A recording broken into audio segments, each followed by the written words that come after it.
I didn't set up my camera. Hold on. Boop, choo. There. My lifeless eyes. This is the exact look I give when I walk into work first thing in the morning on Monday. I'm smiling because I just had a good weekend, but my eyes are dead because I know that the week ahead is just going to be god awful. Alright, let's go ahead and plug it in, plug it in. That is appropriately grabbed. Okay. Hey, it's me, Hero Girl. Alright. Hey there, heroes. My name is Hero Girl. I'm your friendly local neighborhood hero tuber, and I am live once again for a Duskmourne retrospective. Okay. Ugh. We've got Foundations coming out tomorrow. Reminder that, yeah. Reminder that you only have 1 day left to get the remainder of your ladder. As you can see, I am like 2 levels away from finishing off mine, so I need to make sure I play a bit of magic tonight before I go sleepy. I'm not going to be doing that on today's stream because today is focused more on the actual look back itself. But we are going to be talking about, well, I'm confident I'll be able to get my levels to finish that, to actually finish that thought. I'll get the rest of my levels, have the full value of my mastery pass, and we'll be feeling pretty good. Alright, water set. Water seems pretty set. Actually, you know what? Why don't I go ahead and refill that real quick while all of the peeps file in. I need to get like one of those Tupperware bottles because I realized part of why I don't drink as much water as I should be, because it is actually more effort to sip through a straw than it is to just like hit the bottle back and go glug glug glug. As weird as that is. Like the straw constrains you, right? The straw, it's an actual literal bottleneck that only keeps you. It makes you sippy, and like that's good when I'm streaming.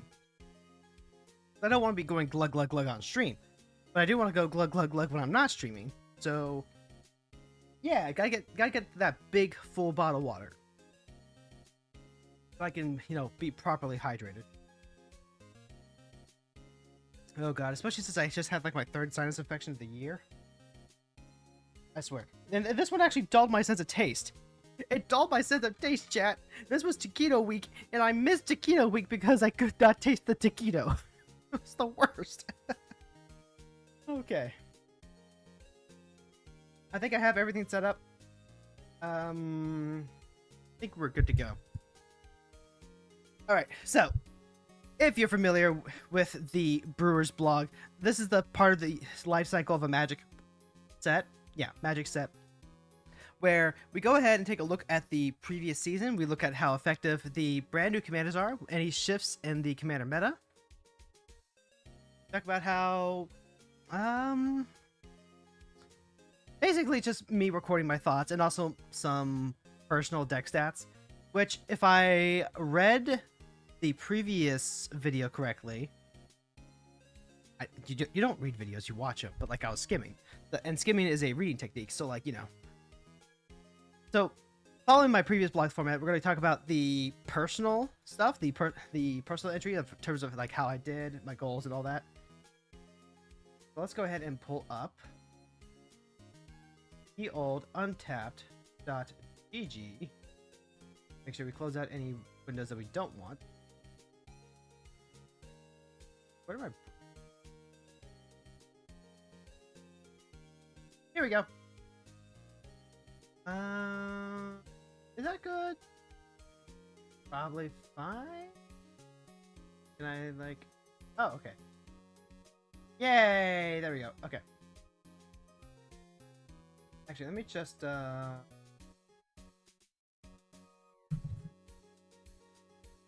here. There we go. Alright. So this is untapped.gg. I am not sponsored by them, but I love using them as a way to just kind of track my own personal performance and track some baseline numbers. This is your usual disclaimer that anything that I'm going to discuss or talk about is going to be tinted by observation bias. Because of the way that arena matchmaking works with Brawl, you are going to be paired up within a certain range more often than not. It does use a weighted scale, and that affects what kinds of matchups you're going to see. Also, the times of day that you're playing, how often you're playing, and stuff like that. I do have 272 matches played so far this season. Any amount that I add on top of that is not going to be strictly meaningful. But also, this was probably my worst season in a long while. I've been hovering around the 50-ish percentage win rate range, which is like what you normally want to be doing. I feel pretty good if I'm winning about half the time. I feel even better if I win a little more than half the time. But this is what we're looking at so far. We're definitely going to be talking about Arabella today because Arabella was such a brutal beatdown this season. Like, damn, here I am trying to play experimental decks. I'm trying to brew up some new stuff. I'm trying to learn how to play control. And I'm just getting smacked around by a doll. It was amazing. It was great. I loved it. There we go. That was distracting. Blue green. Don't be deceived. That was not actually like blue green. That was more like Tamio. That was more like Tamio today, and Tamio is still a very, very popular mono blue control deck. Don't be surprised about seeing that. We still see plenty of green. We saw a lot of Kona, which we'll talk about today. We're still seeing Pac.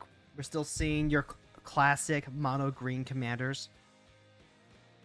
Mono black, that was an interesting one. Some of it was Farragoth, another new commander that we'll be talking about today. Some of it was just classics like Tiny Bones, Terragrith, Ayara. I think I saw the Night Owl. And then naturally we are going to be talking about the new 5-mana Enchantress with all the rooms. Black green, I believe most of that was Gitrog. It was both Gitrog Ravenous Ride and Gitrog the original. And then of course we still have mono blue. I was actually a lot of Alush.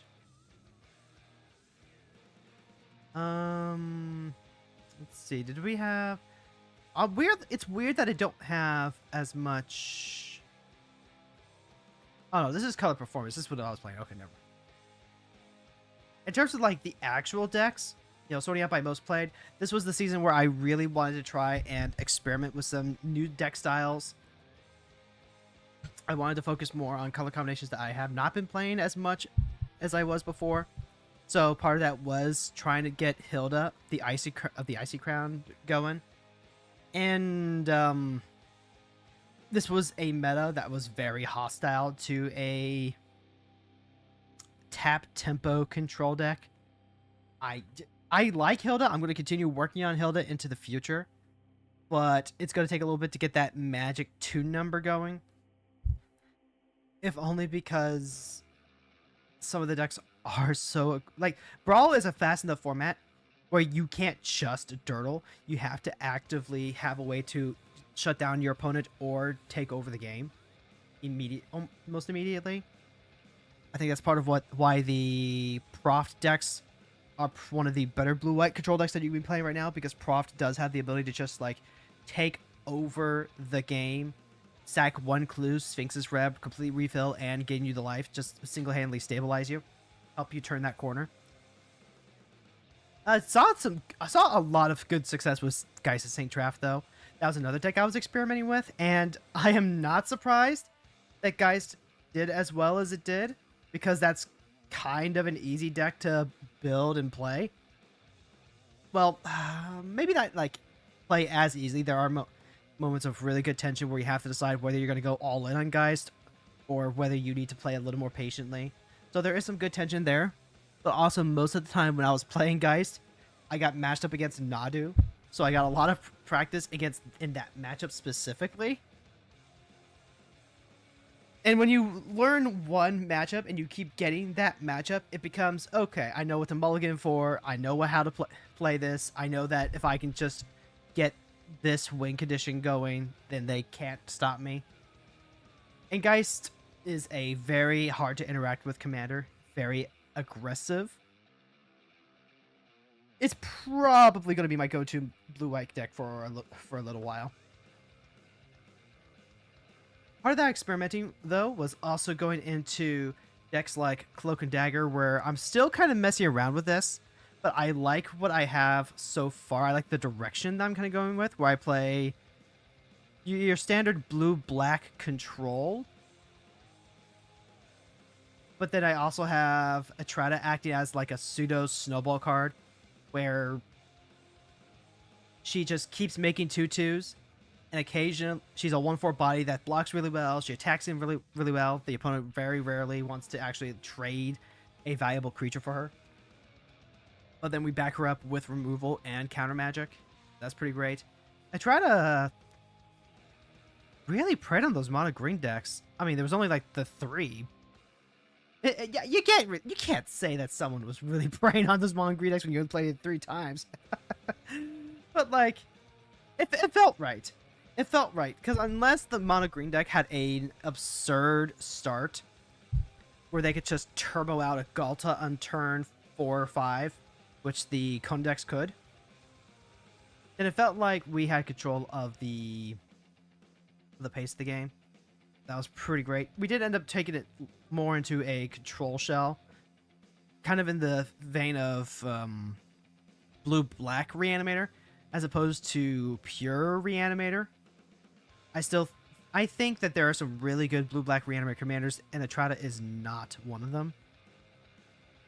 But if Atrata had like Surveil or something, or if she manifested Dread, absolutely would have been a slam dunk. Slam dunka. Dunka. Wait for this to reload. We also experimented with the Lance deck. If anyone remembers the Necro Blue Lance deck that we were trying to play, this one was actually a lot of fun once we got that going. Because we were going to play the Omadal, the demon that the flying lifelink vigilance demon, the pseudo Atraxa for 5 creatures and 5 mana. This is actually pretty good for that. And we also got to see a lot of the cool land utility that we have available. It's nowhere near what I would want for a Lance deck. I think like a Sajiri Step would really hit the spot for something like this. I can feel my wife groaning right across the room. I'm watching too much Northern Lion, I swear. But I think that there's a start here. I don't think we have nearly enough pieces. I think having Knight of the Reliquary, White of the Reliquary.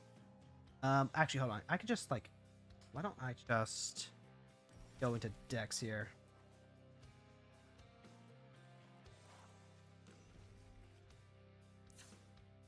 Yeah, I should really be going into the decks here. Yeah, I think having like White of the Reliquary, Knight of the Reliquary, the Elvish Reclaimer type cards, I think those are very good starting points to have the Lance deck. But when your top end is Westvale Abbey, when your better options for utility are grabbing a Pit of Offerings, a Labyrinth of Scophos, the power of the lands themselves is severely lacking, or at the very least, even if they are good, they're just so slow. So it's kind of that thing that I've been talking about for a while. Lands decks in Brawl are really more about being able to recur cards over and over again on Crucible Worlds and farming your landfall effects like the Necro Bloom, like Corsair Krufix to stabilize, and above all else, your Scoot Swarm. Like, those are your land conditions right now.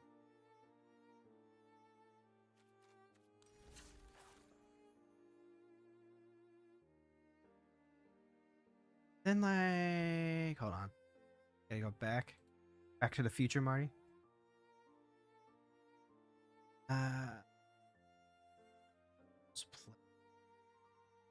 Real quickly, just for record purposes, I'm going to take a quick look at Hilda and Geist, just to accentuate the point. With Hilda being a lot of the, you need a lot of the tap down effects, maybe relying on things like Shariah of the Numbing Death, maybe to interact and synergize with the tap effects when Hilda can't be on the board, relying on your classic blue-white control cards like Teferi, Time Raveler, like Narset, part of the Veils, and then just trying to play blue-white control, but kind of not quite playing blue-white control because you need so much mana. Ideally playing Hilda so late where you have protection for her, and also you can pay to use her effect on top of the other effects.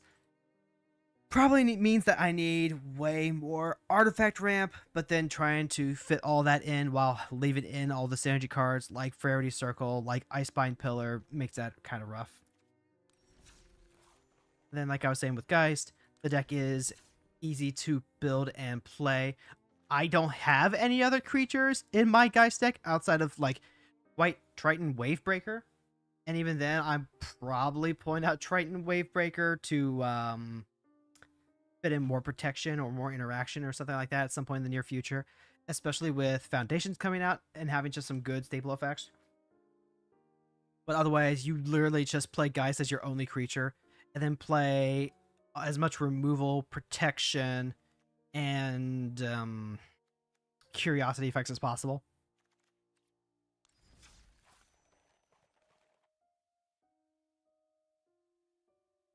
Oh, and then I could show the Atrata deck too real quick. I didn't get a chance to actually stream this one, partially because there's a couple of cards I would like to craft, really help pull this deck together. I would think a Notion Thief would be amazing for this, really fit into the theme of having a lot of pseudo flash, things like Vidalia Click, Malcolm, Snappy, as well as an Orcish Bowmasters. Bowmasters is nowhere near as good as it was before the historic. I keep wanting to say doxing. Yeah, we're gonna dox Orcish Bowmasters. Nerf. Before Orcish Bowmasters got nerfed, but it's still plenty playable, especially against a lot the control decks. So that's pretty great. Still have the Baleful Strix. Still have the Psychic Frog. Psychic Frog. God, the times where I could get Psychic Frog out, discard a reanimation target, and then reanimate it were just so good. I want to find a way to keep that sort of synergy going. Maybe keep it going with like a Sheoldred or a Grief. Cards that are lower cost, maybe not as bombastic as a Toxrill or a Hullbreaker Horror, but are still circumventing the mana cost and just getting so much tempo by discarding to a frog. So, a deck to look forward to in the next season cycle.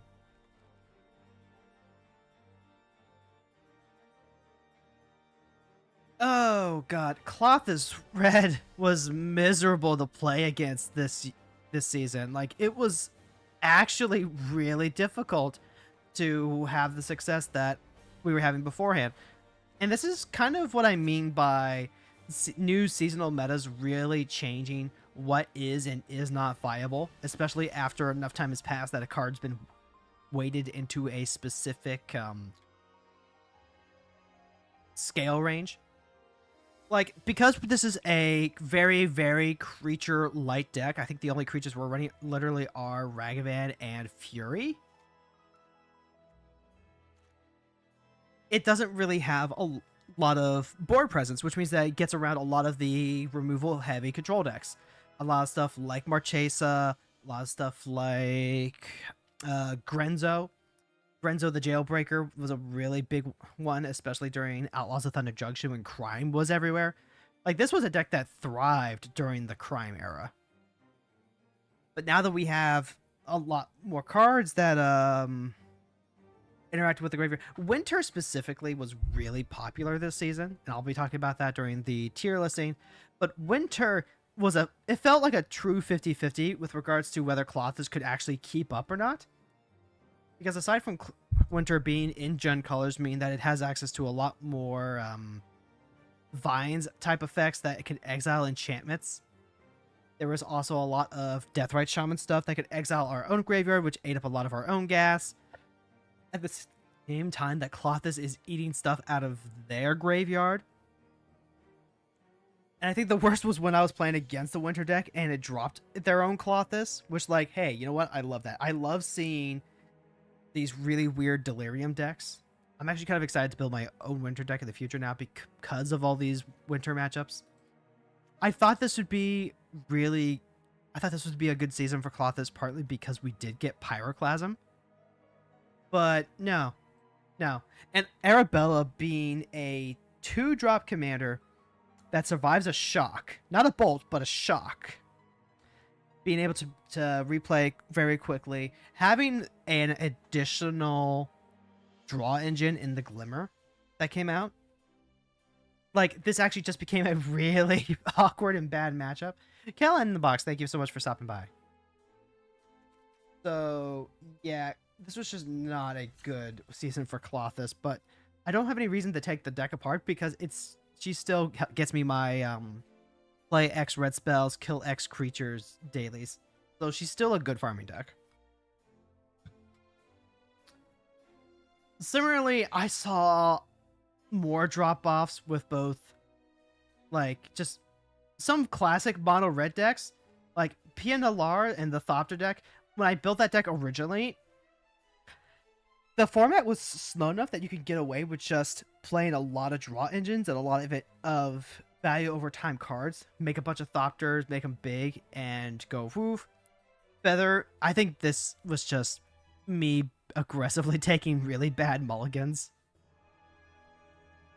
But the Flage deck, also suffered quite a bit this season. There was one really sweet game where I got to get down the Sentinel, the one that counters at ETB effects unless someone pays 2 mana, and that shut down the 5-color Enchantress deck really hard. So this was, I don't know, this was a bad season for red-white, and also for Kalia. Again, another one where I feel like part of it is I was just, I was just hitting some bad RNG with some mulligans, or maybe I wasn't mulliganing hard enough to try and get those starts. There were definitely some cool wins that we got, but maybe the removal in the format is good enough now that having small value creatures like Feather, like Pia, is not as great. I don't know. I'm gonna need to. It's one of those scenarios where I kind of wish I had more matches, despite the fact that I had 13 on Pia, 13 on Feather, 14 on Kalia. That doesn't sound like a lot, but when you're actually playing the games, they feel like a lot. Kiara continues to ball though. I shared a screenshot with a friend on a mutual server, and it was a picture of my Kiora deck popping off with, I think, 5 or 6 cast triggers from casting one big fish. And I was like, man, I am never getting tired of playing Balatro. And that's really what the deck feels like. I feel like the Kiora deck has been solid for a long while. This is just one of those, we have reached peak perfection, and outside of changing maybe 1 or 2 cards that really catch our eyes, I don't see the list making any significant radical changes. Like, we have all the ramp that we need. I think I figured out exactly how much ramp I needed and just made sure to stick with it. The Modern Horizons cards, like Kozilek's and Unsealing and Path of Annihilation, have been amazing for this deck. Then we have, like, Emoti, Make Your Own Luck. I thought there was, like, a modular counterspell I put in. I might have been thinking of one of the Evoke cards, but I don't actually run any of the Evoke cards. Like, the win conditions are still the same. You're still playing all these big fish, and the only way to really replace one of these big fish is to find another big fish. I think Plenaire Genesis might have been one of the other key cards here, but no. The deck has evolved into a form that survives most ecosystems now, which I think is just so thematic. So it's always great to see, play X amount of blue-green spells because I like, okay, yeah, it's fish time. Hero, did you brew a new deck, or did you just build blue-green again? That was kind of one of the things that I wanted to get away from this season. And I think I did succeed in branching out a little bit. I need to continue that trend. Especially since the No Rares Atraxa deck did not... Oh my god, we only won one game with the No Rares Atraxa deck? That is god awful. Like, even taking into effect, like, how many times we tried to redo the deck? Oh my god, it's actually gotta be worse, right? Because I feel like I cloned the deck out and then made some changes at one point. We tried doing some cool stuff with CDC, trying to get that dredge feel into it. The Malcolm budget deck is so much better than the win rate actually says it is. Like, the 5-5 record for the 10 matches that I played through, a lot of those losses were just like from greedy mulligans, from keeping hands that we should not have kept, or even just losing a die roll and being like, okay, I guess we just have to hope they don't have turn 1 Delighted Halfling into turn 2 Nadu. And then they did, and it's like, okay, we're going to try and fight this out, but I don't think we can get there, and we did not, in fact, get there. But the No Rares Malcolm deck is just... it's fun. It is legitimately fun deck building practice and playing through. And it's one of those decks that I think is going to benefit the most from Foundations bringing in some very nice staple type effects. Zombies was about normal. The Lance version of CDC, it was cool, but it just did not work out. Branching out a little bit into the Storm deck, I want to have a dedicated Storm stream where we just play Storm. We practice more Storm. I also started branching out into Mono White just a little bit. Like, you think I would play a lot more Mono White with how much I like Mono White, but then... I don't know. Oh, my Kiata deck is not recorded here. The budget Hawk deck, that's definitely not right. Maybe I'm thinking back to previous season with like Bloomborough or something. Yeah, that has to have been it. I was definitely doing some of this at the tail end of Bloomborough going into Duskmourne, so that's why we're not seeing some of these stats. And I can't go back and look at those stats since I'm not subscribed or sponsored by Untapped.gg.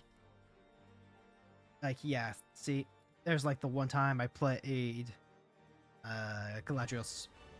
There's Rats, there's Link. So this kind of gets into the just decks I decided to play because there was a daily or just felt the whim for it. I'm going to continue to practice and experiment. I need to get the practice and the reps with control. I also need to figure out exactly what kinds of cards I'm missing that really would help a lot of these decks. It doesn't matter as much for the budget challenges like Pac, like Malcolm, but it matters more for trying to get, say, Trata going, Hilda, figuring out Derevi. Oh my god, I am still in the middle of trying to figure out exactly what I want to do with Derevi. I think switching over to a lower to the ground, faster tempo-based deck with unblockable cards, with a lot of utility flying cards, with cards like Beastbinder, Shoreline Looter. Nadu goes off so hard with Derevi, especially with Delny, because we're playing so many smaller evasive creatures, and Nadu grants the ability to all those creatures. That means that each trigger goes off multiple times, and that is an obscene amount of value. I think there's something here, but it's missing something. It's missing kind of the some of the stacks effects. I think really make Derevi absurd in 1v1, and also my headset turned off for some reason. But we're back. It's fine. I think that's about it in terms of my personal update. Yeah. So personal goals with foundations and hopefully pioneer masters after that is to continue to experiment and branch out and use some of these wild cards to make a lot of the niche cards that I'm still missing. That's part of what's really killing some of these deck ideas that I want to go with, is just missing some cards that would help bring the deck together. So, for example, did I? Yeah, it's here. I would love to be able to build the Lance Attack deck, but I actually would really want Geoteam Moog Agent for that deck. I suppose I could always run some of the alternative commanders for that. But getting just free Dried Arbors is be amazing. One of the things I'm going to do is I'm also going to start keeping track of my wish list here. And I'm going to keep track of like how many cards from the current list I am able to get. So I've been pulling out the cards this season. As I pull them, when Foundations comes out, I will add more cards to Foundation. I'm not planning on cracking Foundation packs on Arena for that. Very specifically because we have Pioneer Masters coming in a month. I'm going to kind of rely on both crafting and the Mastery Pass to get me Foundations packs, which is not... It's not going to be amazing, but also there's not a lot in there that I'm actually going to be actively trying to get. Like, there is a Prime Speaker Zagana in the pack, and I love Prime Speaker Zagana in Commander. She is my Commander. But I don't think she's as good in one-on-one because she requires the setup of having a big creature on board and then refilling your hand. I think if she goes off like that, then like you just completely take over the game. But it's so much easier to be able to play Kiora, who has Ward 3, which is so much more costly than Ward 2. And also getting a cast trigger as opposed to having the card interact. So if they counter this Serpent, then we're still getting the on-cast value. In terms of like the niche cards, I'm talking about the vehicles like Harder Keyran. I'm talking about less niche cards like Sylvan Tutor and Gamble. Both of these are staples that I need to craft in the near future because they are just so far and away the better cards on this list. Things like Fabricate for artifact decks. Same goes with all of the Tezzerets. I don't think I have... Excuse me. I don't think I have like most of, if any of the Tezzerets. I know, I really don't. Yeah.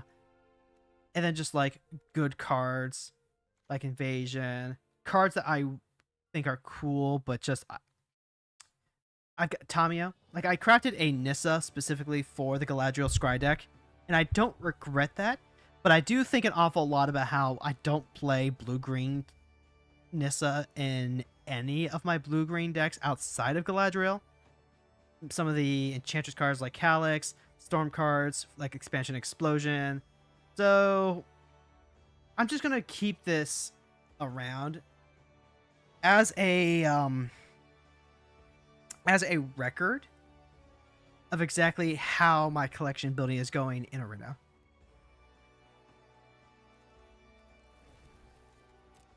Right. So with that said, we can go ahead and go into the actual tiering. And I'll go ahead and adjust this.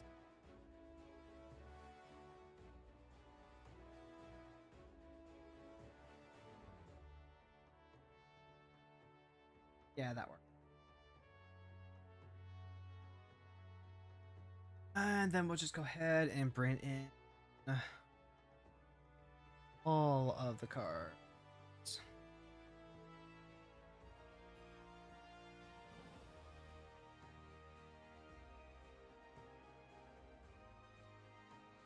Okay.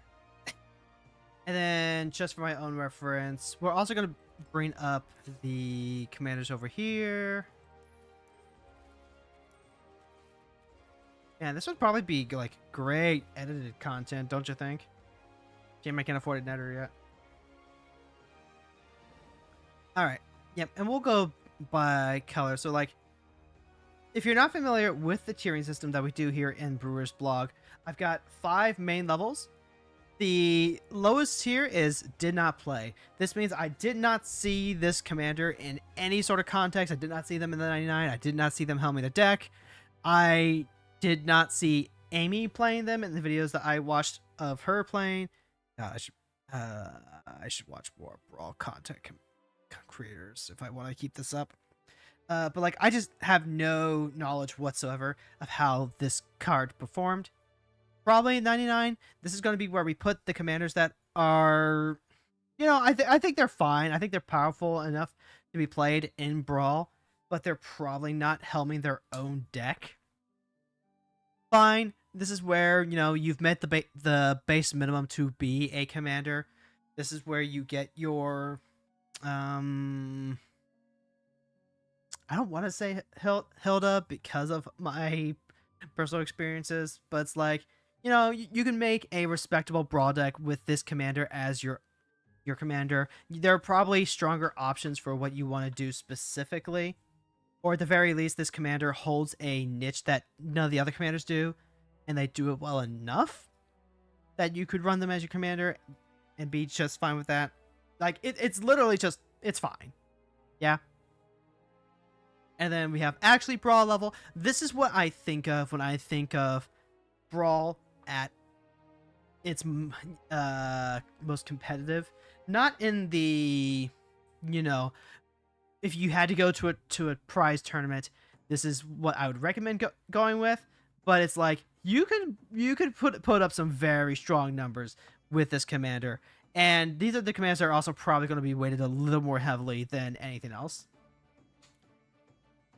And that's just a step below the actual factual super obnoxious power level Brawl. Like, if actually Brawl level is why we are here to play Brawl, then the super obnoxious tier is the, oh god, R&D has made yet another mistake. The super obnoxious tier is where you put Nadu. It's where you put Pac. It's where you put any number of commanders where I will sometimes just say, no, I am not up for this. I'm going to value my time and go on and play another game. This is where Atraxa was when she was released. This is where Nadu was, as I said. This is where Vajra currently is at like actual full power. Yeah, I don't know if I put Malcolm there. Like, Malcolm is obnoxious, but I feel like Malcolm's actually, you know, your typical Brawl tier as opposed to like the super obnoxious one. I think mono blue players are just gonna mono blue, you know. Anyway, first one we have is going to be, because we are going to be going by color here, Toby Beastie Befriender. This is just like the epitome of DNP. I did not see anyone playing Toby. I had no expectations for Toby during preview season, so that one's pretty quick and easy. Earthmech Imagined Fiend is one of the alchemy cards. I don't think I actually... Hold on, did I? Did I actually put them there? I did not. Okay. For whatever reason, I need to remember that the alchemy cards exist, but like, I also just have not seen anyone play with Earthmech Imagined Fiend, or if I did, I definitely don't remember it. If you control other creatures, manifest dread. Other creatures get 1/1. As long as you control another creature, Earthmech can't attack or block. This one you're playing really more as just like an Anthem card, right? And then it's a 5/5 that can't actually attack or block unless it's the only one. So the manifest dread is really more of a restriction than anything else. Yeah, I did not see this one. This is another DMP, but I don't, except it's one that I don't even have to like put on the list because I forgot to include the alchemy commander. Wandering Rescuer, similarly, this is another one I did not see. I didn't even see her as the other 99 is the weird part. This is a card that feels like it should be playable in the 99, but I'm just not seeing it. Maybe it's purely just because I haven't seen it in the right shell. I think this absolutely gets played in the Annie Flash vehicles deck because you're tapping out your creatures so often. But Wandering Rescuer I just don't see it. She's got double strike. She's the 3/4. She could hold a sword well. She flashes at the end of turn, kind of like Gandalf. But no.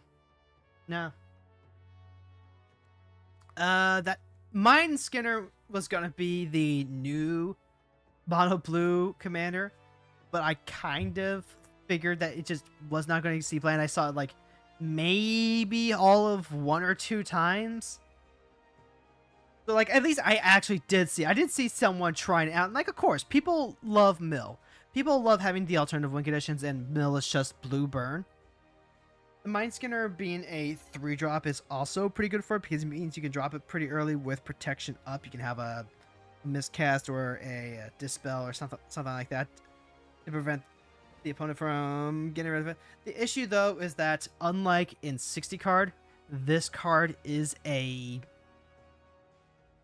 you're adding what, 4, not 4 extra turns, because by the time you've drawn, you've probably gone through like 10, maybe 12 cards just from fetches and drawing cards. But you're still looking at this being a 7 to 8 hit at best, and without any additional milling support. So like the Mind Skinner unfortunately does not do what mono blue decks really want to be doing. The mono blue decks that do focus on milling are going to be the combo decks like Brewer. They are going to be the Arbiters. They might be Jace. The Perfected Mind. Mind Skinner ain't it. Blue doesn't want to go into a combat step.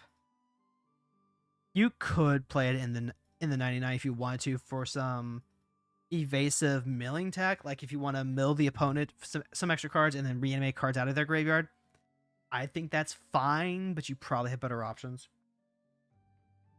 That was also the only blue commander from this set too. Valgavoth Terror Eater.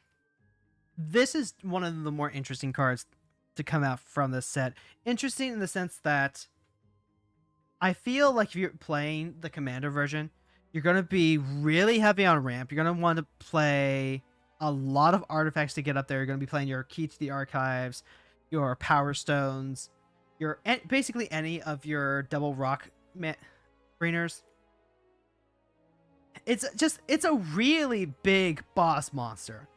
Like, that's not a term we get to use all that often in Magic, but because the decks aren't really streamlined to focus around a single card, I think Valgavoth is the definition of what that kind of card is, though.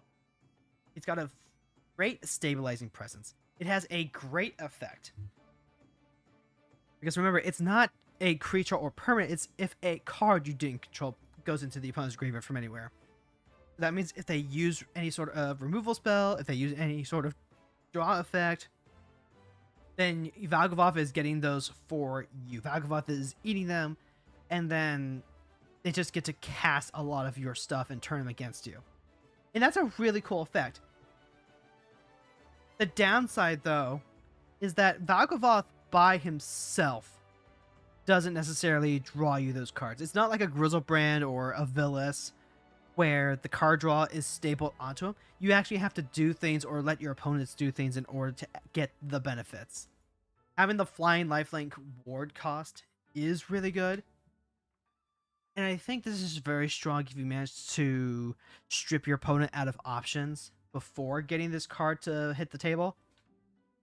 But as it is, Valgavoth just... I feel like you have more consistent options for mono black. I feel like if you were the type of person who wants to end up in the top 10 and you do just want to play Grizzlebrand, you do just want to play Davriel, you do just want to play most any other black commander. Like, don't get me wrong, this is a great card, but this is a poster child for what I mean when I say this card is probably better in the 99. You know? It is significantly better than the Skinner, though. So, like, okay, I'll give it that. It's a great card in Kalia. Easy. Like, Kalia loves this thing. And I had so many great games where I could resolve Valgavoth on, like, turn 4, turn 5 from just warping him in, reanimating him, and then he's not only stabilized me, but I have other threats coming in. It's amazing. Norn Swiss Survivalist. This is not a commander card. This is a cool card. This is probably a 60 card because it's a 2/1 that you can play for 1 mana. Definitely makes the aggressive decks pretty cool in that it lets you just recast stuff. I had an idea to play this in PNLR, but then this just kind of became a 2/1 unblockable creature since they don't want to give me the additional Thopters, which isn't bad, but you probably want a little more incentive. I can't say did not play, but he's probably got some niche somewhere. Well, I could see playing him in like a Prosper deck or something like that. Tivar the Pummeler. This is another DNP. Tap another untapped creature to give him indestructible. And then he gets tapped himself. Pay 5. A pseudo overrun that doesn't give trample. I think this is more of a 60 card constructed card than anything else. And I don't even know if it's doing that much in 60 card. I'm gonna need someone like Proxy to tell me how that's going. He might make it into the Annie Oakley deck though. That might be correct. I'll put it though, because again, I have not seen, not even in the 99. Kona. I don't have a copy of Kona yet. Come on.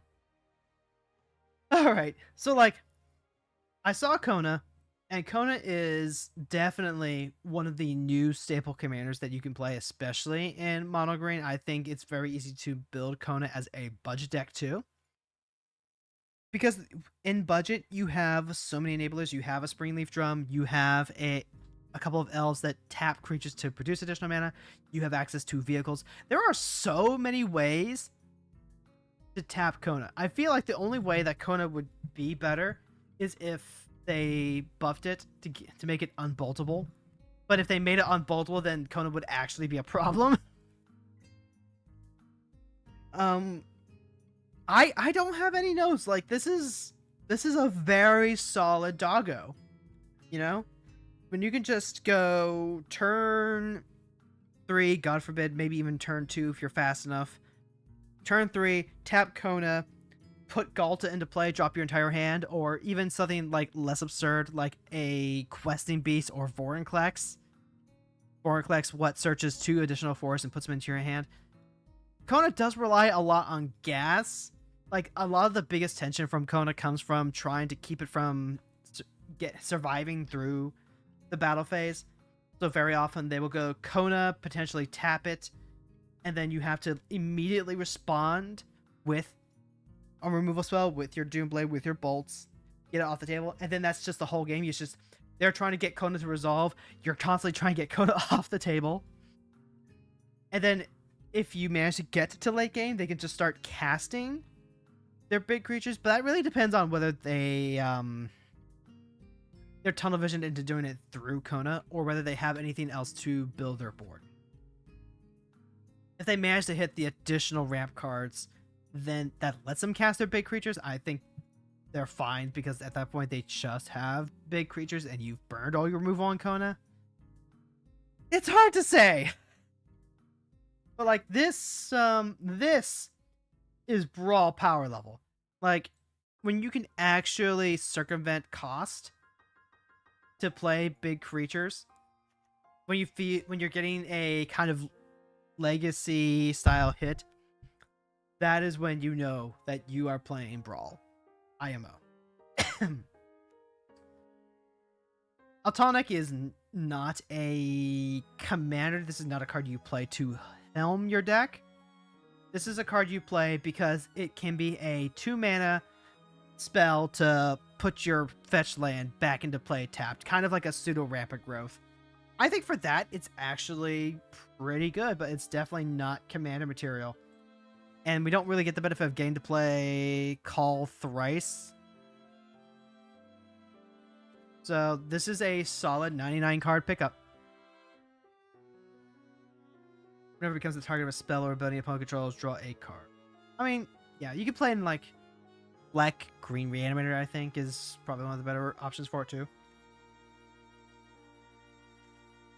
Nico, Light of Hope. I have not seen this card as a commander. I know Amy built a Nico Light of Hope deck, but I personally have not seen it. So again, this is where the observation bias comes into play, and it's why I need to watch more Brawl content. It's just I'm not getting the full value that I should be.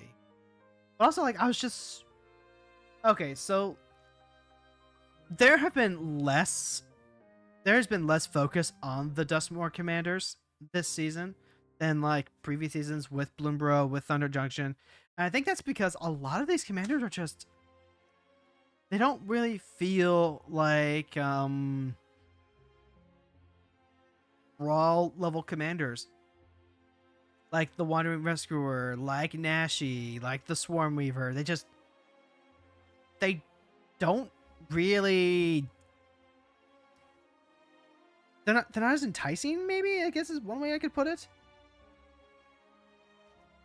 Like Victor Valgoff's Essential, I know Amy did this card, but you know, Brawl creators like Amy, like Overgo Blue, they're more enticed to post matches where they're winning or they're getting to show off what the deck does, but they're playing so much more than what they're posting in the video itself.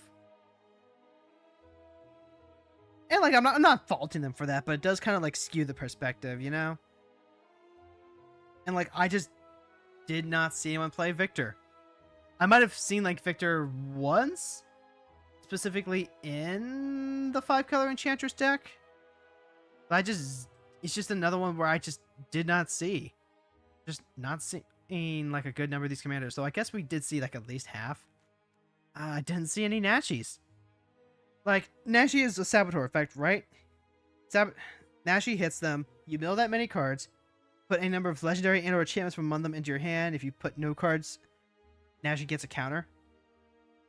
Because Nashi's, you know, looking for the scroll that got stolen from him. Tamio's special scroll. And, like, it's a very flavorful card, but it's also... I guess if you wanted to play Reanimator, letting Nashi like be a mill engine is tempting, but you don't want to rely on that, right? You don't want to rely on Nashi trying to you don't want to rely on Nashi as the card draw engine. You could get like some sagas or stuff out of there. You could probably potentially even use Nashi as blue-black Enchantress. God, why wasn't this card green-black? Like, it's Nashi, so it is blue-black. Like, that's Nashi's base colors, I think, with some green in there sometimes. But, like, if this had been green-black, I feel like it would have been so... I would have been excited. I would have been very excited to play a green-black card that does this. So go ahead and put Nashi in there. And like we can go ahead and just put Kaido into the 99 here. Partly because Kaido has ninjutsu, but not commander ninjutsu. So that already kind of incentivizes people to play him in the 99 rather than as a commander. As a commander, there just isn't a lot of incentive to play him over any of the other Kaidos. Even if you want to play something like ninjas, very specifically because the first Kaido is a draw 2 discard 1, which is really good for Reanimator. Another Kaido has a way to stop creatures from attacking or blocking. There's going to be a mono blue Kaido with foundations, but that's a completely different niche. I think this Kaido is perfectly good in a blue-black shell, and if I get one, I'm going to try and find a way to sneak him into a Trata. And I do like Kaido, like, kind of, in general. I like that we just get a blue-black planeswalker that is a ninja and has a Tanuki sidekick. I think that's great, but just Bane of Nightmares just it feels like it's significantly less powerful than the others. Like this one is much more tempo based. Swarm Weaver, this is another one where again, it's probably fine, but like only as the 99. This is not commander material. You have to have Delirium active in order to give the +1/+1 death touch effect. It makes a couple of bugs when it comes into play, but there are just so much more powerful things that you can do in blue and black green, which is disappointing for me specifically. As someone who really wants to enjoy black green Delirium. Arabella Abandoned Doll, however, is like the antithesis to the last, what, 4, 5... Yeah, the last 5 cards that we took a look at. Red, White, 8 pretty good with this. Arabella, she's a 2-drop. She deals a very good amount of burn, and she gains you life, so even if you're matched up against another aggro deck, you're actually winning the exchange more often than not, just from recouping a lot of that loss. She wants you to go Daka Daka Daka. She has the stats to survive early attacks because she has 3 on the rear. And then she really incentivizes you to go wide and just spam a lot of the tokens, spam a lot of the go wide enablers like Adeline. And she's an artifact on top of that too. So you have some artifact synergy. Just a very solid card. I feel like Arabella completes a trifecta in terms of low to the ground, aggressive, artifact benefiting commanders. But okay, so here's my line of thinking, right? So we have Moon Girl. We have Moon Girl, who produces an Impical. Okay. An Impical who produces a lot of gnomes and benefits from someone else attacking. A lot of Animpicals have been put into Arabella, as they should be. I am not surprised if Arabella is stuffed into a lot of Animpical decks, as she should be. Like, the two play very well together. I think Pia Nalar, which is the deck I prefer, plays with those two a lot less because she's not kind of inherently strong on her own in that sense. Like, Pia very specifically requires a lot of impulse drawing, a lot of adventures, a lot of very specific build around effects to actually get going, and is therefore less consistent and less explosive than Arabella or an Impical are. But I think playing Pia and then including cards like this is pretty good. But this ain't about Pia. This is about Arabella, and Arabella is absolutely a Brawl tier commander just from how fast and effective she is. Like, you saw how many of the red-white matchups we lost. It was actually a lot. This was actually the one that we played the most, and we got our asses kicked a good 67% of the time. That is really impressive for an uncommon. In fact, you could So part of what makes the Arabella good is that white has a good, strong selection of card draw enablers, things like Wedding Gift, things like Glimmer of Hope, Takasi's Welcoming Vampire. A lot of those care about low mana value and low power value, which Arabella wants both of. So that's part of what helps Arabella just like go. And then also you get the Goblin Bombardment and the support like that. What was I going with? Oh, right. So it leads me to wonder exactly how a viable an Arabella no rares deck would be.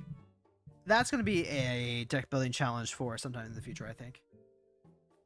Kind of along those same lines, though, the Jolly Blue Man is also very strong. In fact, you can very often play these cards together. The Jolly Blue Man is another card that I think reaches Brawl tier. because it's a 3-mana card that does not get bolted, right?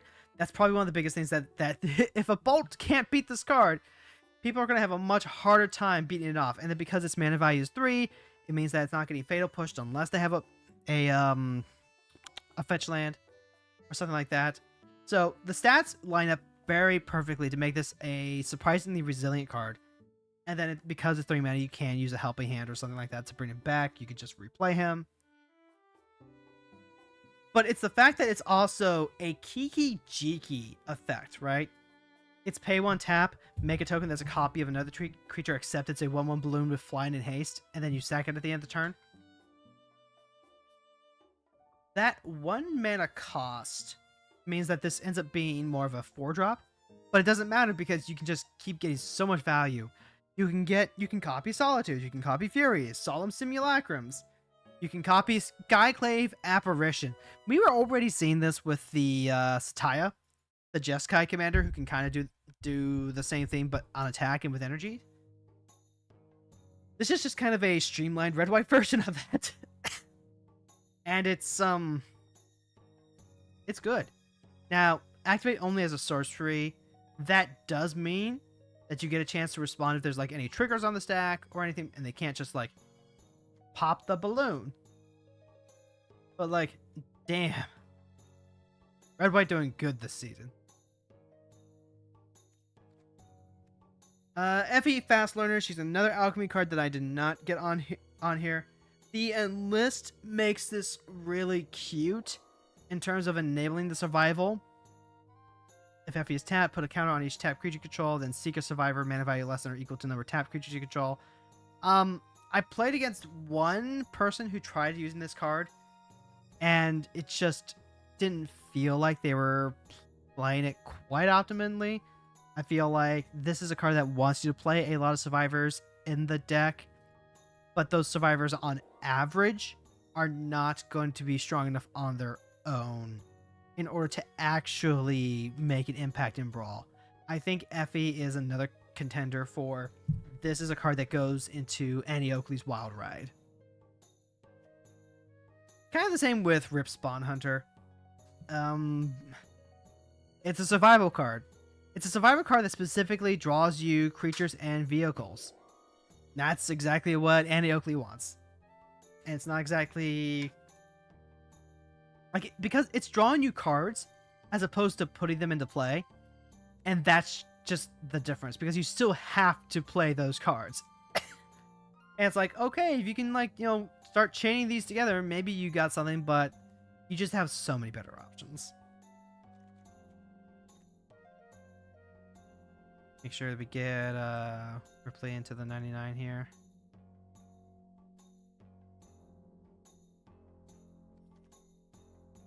Simone, all questioning. The first time that we have such an odd effect, makes a legendary token as long as you control lands that are a prime number of lands. That is a cute interaction, and they have put the realistic number of lands that you are going to have in a game on the card itself. So that helps. But Simone is also not doing anything particularly powerful, I think. I'm trying to think of a scenario where Simone would be good outside of, say, limited, potentially constructed. And I don't see it. It's not like Yiga where the card's a big beater and also it has some very strong protection and also it's doing a very mechanically unique thing. Like Yigra turns everything into food. It turns everything into a food artifact. Simone isn't doing anything like that. She is just bringing a big friend. And that's it. So you kind of have to build the deck around turning your big fractal creature into your win condition, your big beat stick. That might be more work than it's worth. I don't know. I did not see Simone played, and I feel like that's for a very good reason.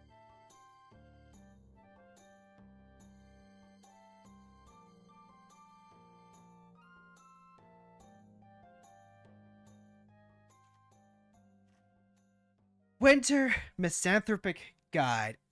Okay, let's talk about them.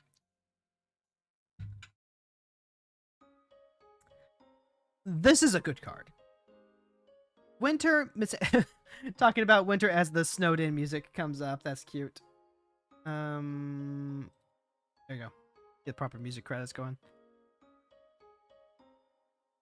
Winter Misanthropic Guide is interesting. It plays very well into the kind of deck that I want to play, which is the mulching graveyard toolboxy stuff that gets to play a lot of cool combinations cards. Gets to play a lot of artifact creatures, enchantment creatures, battles, planeswalkers, and it can really just grind out the value. Because we have battles as an additional card type, it is not only easier to trigger the delirium effect to reduce the opponent's hand size, but also the opponent gets to just keep less cards. Like, I saw this, and I saw each player draws 2 cards, but it's at the beginning of Winter's upkeep. 1, that means that you get to use the cards right away. So you get to cash in on those cards much faster than the opponent can. 2, it gives your hand attack so much more value. Your Liliana of the Veils, your Thought Seizes and Duresses. It means that drawing those late game is actually pretty good and pretty viable. Meanwhile, you just have the gas keep going. The Ward 2 and the 4 booty. Like, Winter's got a decently thick booty, and you can't just bolt them, which is great. And then the Ward 2 on top of that means that you're probably having to rely on a Shoulder's Edict to actually get through, or you're paying 4 or 5 mana just to get rid of them, and then they can be played right back because this is Jund and they can play a lot of the ramp creatures. They can play the ramp spells. I think there's some really fun value-based stuff that you can do with Winter. And putting your opponent into a use them or lose them scenario means that Winter can be very strong against control decks as well. Because, oh god. I'm trying to think if there's a way to get the opponent out of a turn. Like, get Winter down. The opponent could potentially leave their mana untapped. Now, I feel at that point, I feel like you want to drop Winter when you have Delirium. I have seen some people play Winter before they have the Delirium, and that way they just like start refilling their hand to try and draw cards. I feel like this is a deck very specifically where you only want to drop Winter after Delirium's been established to reduce the amount of options your opponent has as much as possible. But Winter definitely makes it into the Brawl tier here. In fact, I would even put Winter here right behind Conan and Arabella. Arabella has speed. Conan is circumventing the mana cost. That is foundational to the game.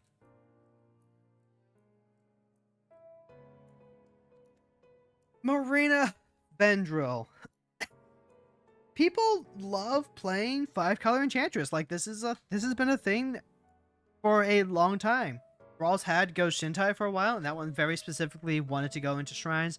Marina Vendrill very specifically wants to go into rooms, and every room is like having 2 additional spells. She's a 3/5, so she has a fairly decent body too. And I think she's just fine. I think that once a Marina deck gets rolling, once they can set up their own Balatro style trigger cascade, when they can, play an enchantment, unlock the door, get multiple triggers off of that, I think the deck can snowball very quickly. But they had to get to the snowball point in the first place. I think playing with rooms gives them a lot of tools. I think a lot of the rooms have some good utility to help them get to that point. For example, having an enchantment that is a Wrath is exactly what the Enchantress type decks need. In fact, I'm probably going to use this rare wildcard up here to make the Office party. To make the Office that gives all my other permanents hexproof, and then also it's a Wrath. So the rooms themselves, unlike Adventures, okay, when I've tried building niche decks like Balluna Adventures, I was frustrated with how weak some of the adventures were and how weak some of the creatures attached to those adventures were.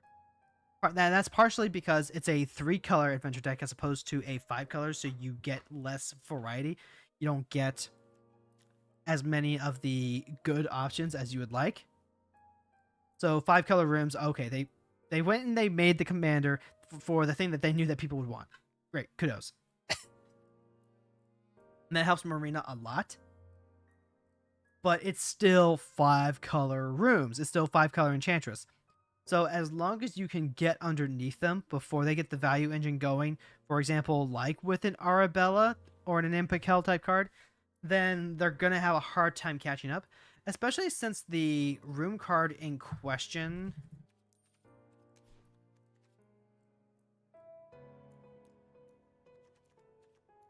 only hits creatures power 3 or greater. So, yeah, I think some of these decks would actually want and do pretty well if they included more wraths. If they just kind of went with the staircase. Yeah, I got the staircase right. Thought I did. Oh no, I don't have Promising Stairs. I think if you tried to go with like just a Promising Stairs, Wing Condition, or even just valuing out the opponent with a lot of Wrath support to help you survive in the meantime, then the deck is actually pretty well rounded. But Marina herself, like Marina as the deck in person, I think it's fine. I think it is a respectable commander to run. And then the last one is Marvin Murderous Mimic. Has all activated abilities of creatures you control that don't have the same name as this creature. I feel like the key word here is you control. Marvin is one of those cards that we looked at and said, okay, you know what? This has combo potential. But I haven't seen anyone really... I haven't seen Marvin yet. I think there is some cool stuff. Did Amy actually... Brownie Man, hey, thank you so much for stopping by. Let me take a quick look here. Did Amy actually build a Marvin deck? I feel like she did.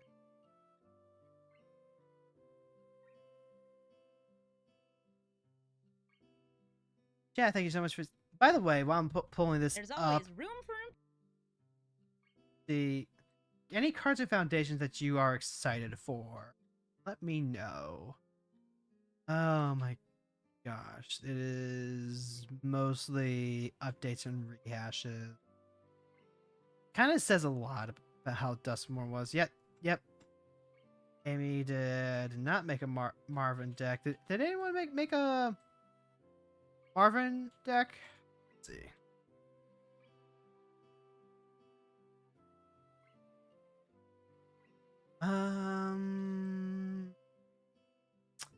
Seen some stuff. Seen some commander stuff. Okay.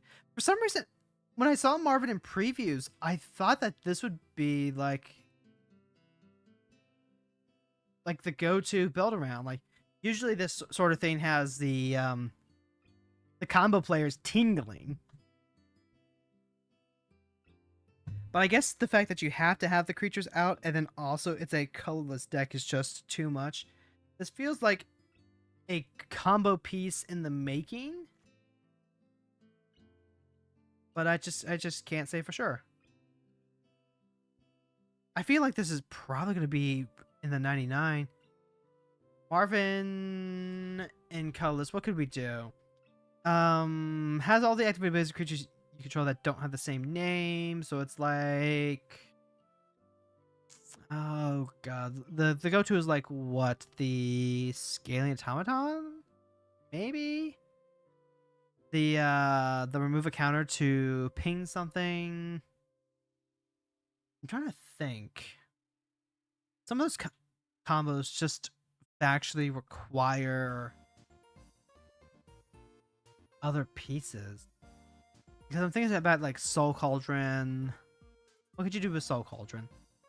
You could play an automaton put the counter on something. Anything I can think of is probably just going to devolve into Paradox Engine. All right. So let's go ahead and pull up that tier list again. Yeah, it's just... One, I'm glad. Duskmourne and Bloomborough, they felt like a breath of fresh air in terms of commanders. Commanders not being absurdly powerful. Nadu, I think, inflicted a lot of psychic damage. Nadu was very obnoxious to play against because of all the clicking, but now that Nadu has been properly weighted, we don't have to deal with Nadu as much. We still have to see Nadu occasionally, but it's, you know, it's like seeing the unpleasant relative at Thanksgiving dinner. You only have to put up with them every 5-6 months, maybe the occasional birthday or anniversary. But nothing like that in Bloomborough, and definitely nothing like that in Duskmourne. So I am a-okay. Like, I would rather play against Kona or Arabella. Oh wait, I gotta remember to actually minimize the screen here. I would rather play against an Arabella or a Kona than have to play against Nadu several thousand times, unless I'm playing Geist of Saint Traft and I can get underneath them. No literal design mistakes this time. Exactly, yeah. So let's go ahead and wrap this up. Reminder that Foundations is coming out tomorrow, and that with a new Mastery Pass, there is going to be new dailies, so make sure you knock out all your dailies. Make sure that you've gotten all the value out of your Master Pass as you can before it resets. I think as far as commanders go, Duskmourne was just... it was fine.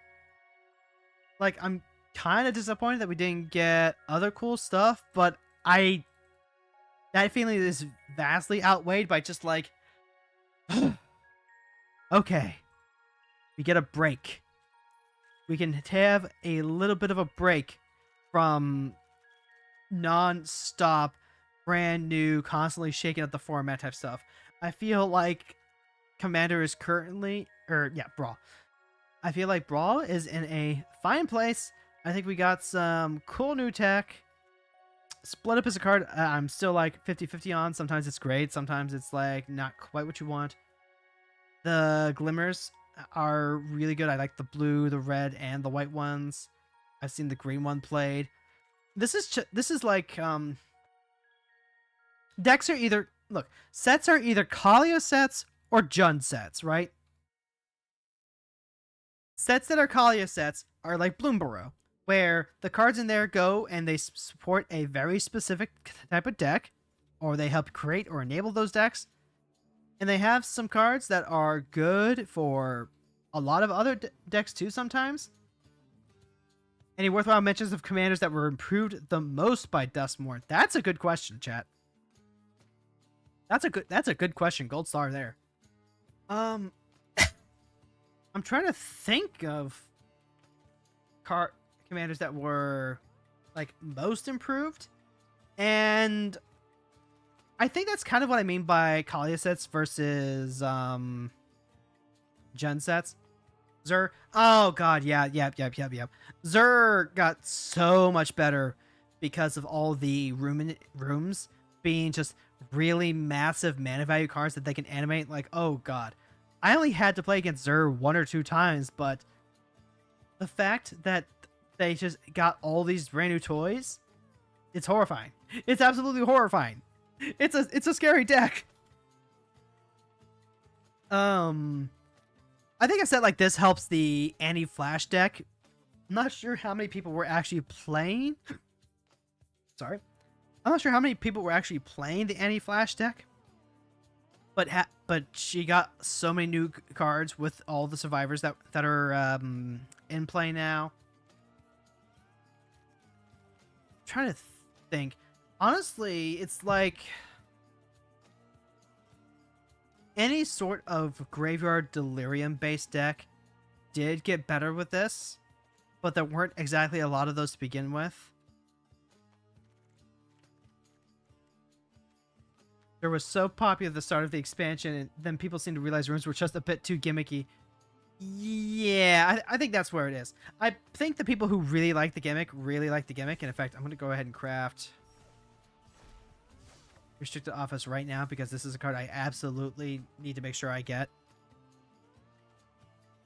There goes my last rare wild card.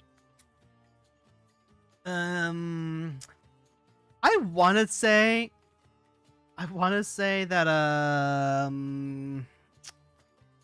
oh god, who? Fairy Warlock, Alanda, the fairy that triggers off of enchantments and artifacts. I want to say she got a lot of toys, but I didn't actually get a chance to try that out.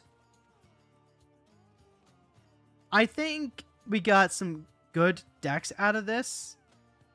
We did get Arabella. We did get the Balloon Man. So it's hard to say for me to which commanders got better with this set. I feel like we just got some good tech. We got Unwanted Remake as removal. We got Enduring Innocence. I feel like a lot of the lower to the ground white decks got charged up by Enduring Innocence. The fact that this is a card that can die and then comes back as an enchantment, so it eats 2 pieces of removal to get rid of it forever, unless you just swords it. A lot of any of the decks that run Unable to Scream, which is like every blue deck probably. Any of the Enchantress decks that get to run Entity Tracker.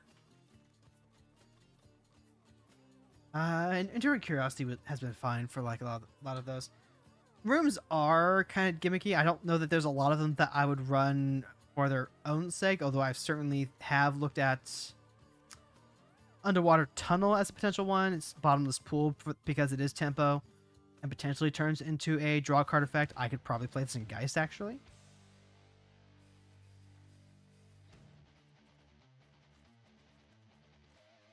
Unstoppable Slasher is just a solid card. Oh, God. I say that this is more of a... Overlord of the Bale Merc is, like, another really good one. Like, I think if you're just a deck that wants to focus on enchantments, I think if you're a deck that's focused around the graveyard, you got a lot of really important tools in this set. Oh, gosh. This is where I feel like I'm lacking in my knowledge, and I need to just, like, do some more research. I would love to have, like, the, a sponsorship from Untapped GG, just so I could go in and get all the data without having to pay for it. That would be the dream, in fact. This is the Walking Classic is a mythic. Okay. Yep. And the alchemy cards were pretty cool.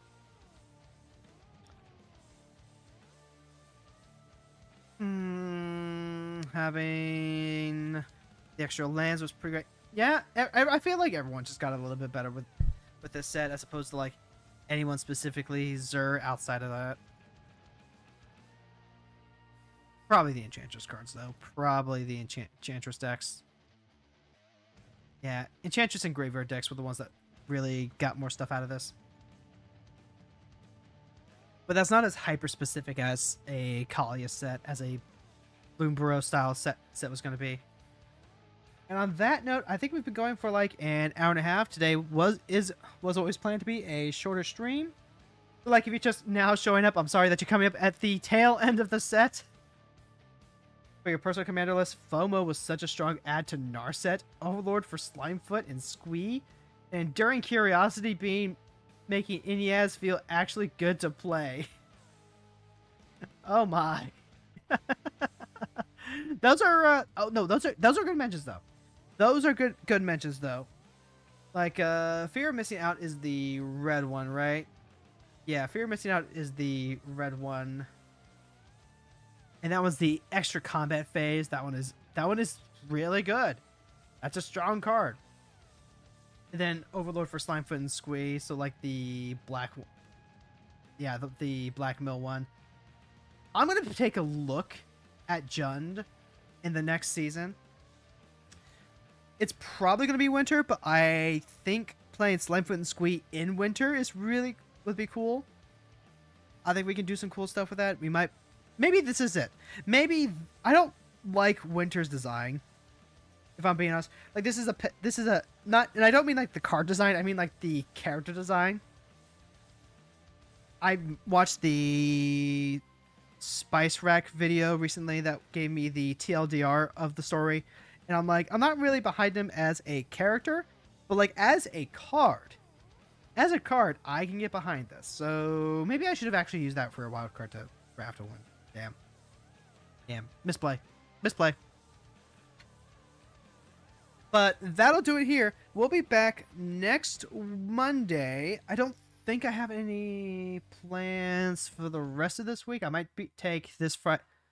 I'm probably taking this Friday off in terms of stream myself. I've had a couple of collaborations these past couple of weeks. Taking a Friday off to just like support some friends, hang out, take care of some personal stuff. The good news is that I finally got my permanent residency card for Canada. So now I have to go ahead and make some appointments so I can go ahead and get some of the official documents taken care of. I'm going to have to import my car, and that's going to be a pain in the butt. But as far as the magic goes, we've got foundations coming out next week. I have a new plan for thumbnails I'm going to try out. We're going to try something experimental and see how much I enjoy doing that. And then a month after this, we're going to have Pioneer Masters, and that's where I'm going to be putting all of my money, all of my gold. And we'll see how exactly that works. We'll see what having 2 boosters right before the next standard Aether Drift set is going to lead into. All right, and then we'll catch you next time. Same hero time, same hero channel. Good night, everyone.